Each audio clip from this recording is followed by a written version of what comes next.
Mas aí, como nós estamos falando, o Portugal, né, e o Brasil, Portabella, teve uma grave figura histórica do mal, né, que foi o Pombal. Sim. Grande ponto de virada histórica. Que triste, né? Não, é impressionante. O Pombal realmente ele é uma inflexão. Eu colocaria ele como um dos maiores vilões da história do Brasil. Talvez o maior, eu não consigo imaginar uma pessoa próxima, porque, no dizer do Eduardo Prado, Pombal foi um segundo Alcácer Quibir. Então, Alcácer Quibir, para quem não conhece, foi a grande tragédia que encerrou com essa casa, que eu disse que é a casa gloriosa, a casa de Avis, que vai ter um grande rei, que é Dom Sebastião, com ímpeto tão cruzado que ele não vai se conter, mesmo sem ter descendentes, ele vai se lançar ao Marrocos para tentar conquistar territórios muçulmanos de novo para a coroa portuguesa.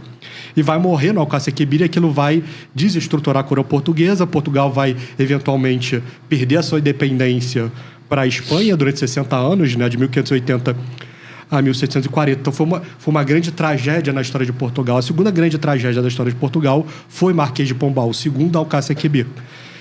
E justamente por isso, porque ele vai ser um homem que vai, ministro de Dom José I, um rei fraco, que vai trazer todo o poder para si, um homem absolutista, completamente perverso, e que vai ver nos jesuítas a sua maior ameaça.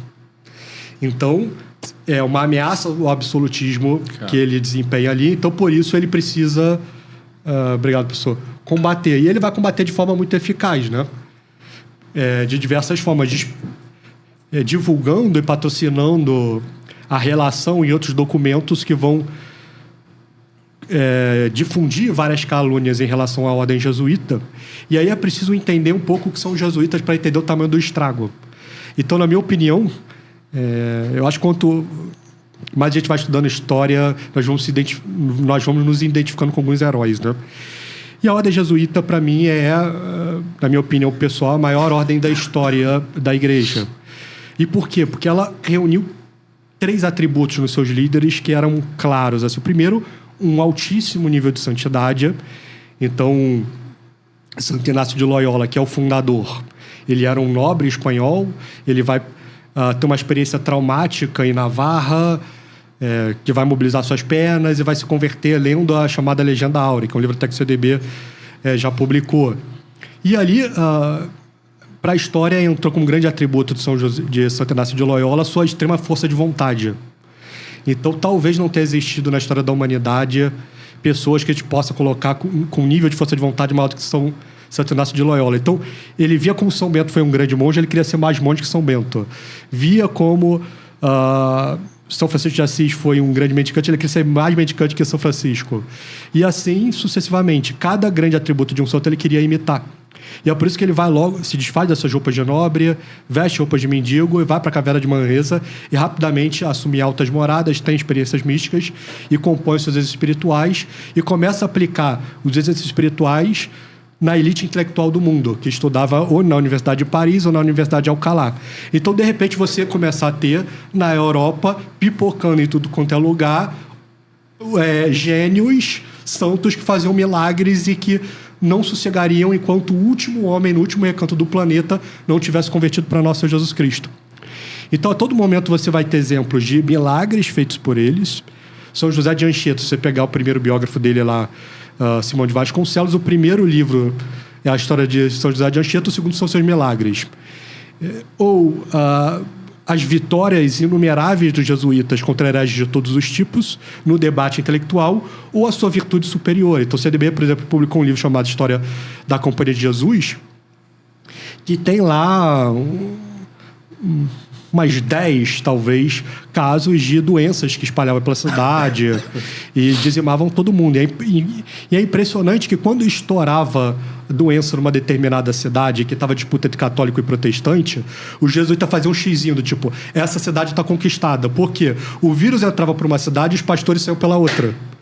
E, enquanto isso, os jesuítas abriam as igrejas e confessavam os doentes e davam a vida por eles. Então, assim, é uma coisa impressionante. E é por isso que o partido da impiedade e o demônio, a nível transcendental, eles perceberam que aquela ordem ela não tinha o direito de existir. E aí o demônio ele usou o Marquês de Pombal como principal instrumento para acabar com essa ordem espetacular. E ele vai ser o homem, e aí tem outro livro publicado pelo Centro Dom Bosco, que é a Supressão da Companhia de Jesus, do padre Rafael Kermaia, que vai mostrar que o Marquês de Pombal ele é o líder nas cortes europeias da conspiração destinada a acabar com a Companhia de Jesus. E ele vai, então, fazer das maiores barbaridades possíveis, né? Vai prender centenas de jesuítas em calabouços pequenos, sem luzes, por uma década, e que metade do calabouço, às vezes, enchia de água. Então, quando foram soltar esses jesuítas, depois da morte de Dom José I, que ele cai, vai ter a ascensão de uma grande rainha, né, a Dona Maria I Piedosa, e aí que vai acabar com a graça de Marquês de Pombal, ele vai cair em desgraça. Mas aí soltam, então, os jesuítas, eles estão em estado completamente lastimável. E no Brasil vai ser um grande alcace-aquibir também. Porque quando os jesuítas são expulsos, o que o Eduardo Prado vai falar? Justamente isso, olha... Como você bem disse, se os jesuítas eram senhores feudais do bem, quando você expulsa os senhores feudais, o que vai acontecer? Aqueles indígenas ali, que estavam reduzidos, sendo civilizados, aprendendo latim, aprendendo gramática, aprendendo música clássica, aprendendo a fazer prédios, igrejas, imagens, vai todo mundo voltar para o mato. Então há uma queda da civilização em vários locais, o Brasil, de repente, ele perde a sua classe de mestres e... Toda a elite intelectual no Brasil ela vai ser formada onde? Na Universidade de Coimbra. Só que na Universidade de Coimbra, que era dominada pelos jesuítas, mas os jesuítas também foram expulsos de Portugal, então começaram a ser formadas numa mentalidade revolucionária. E voltaram para o Brasil, e aí o Brasil, no qual a primeira revolução, que a Revolução Protestante, não tinha encontrado lastro, a segunda revolução, infelizmente, vai ganhar lastro. E aí a gente começa a sair desse período de auge justamente ali no período de 1760 a 1770, né? Eu acho que é bem por aí. E aí a Revolução Francesa, né? E aí o padre Rafael Kermaia vai dizer, olha, até o que o Marquês de Pombal fez de bom, ele fez, foi ruim, entendeu? Até o que o Marquês de Pombal fez de bom foi ruim. Porque é isso. Então, assim, ele entregou o país com as contas insolventes, dívidas absurdas. Criou companhias monopolistas inspiradas na Inglaterra. Quando ele desviou dinheiro. Quando ele morreu, teve festa no Maranhão.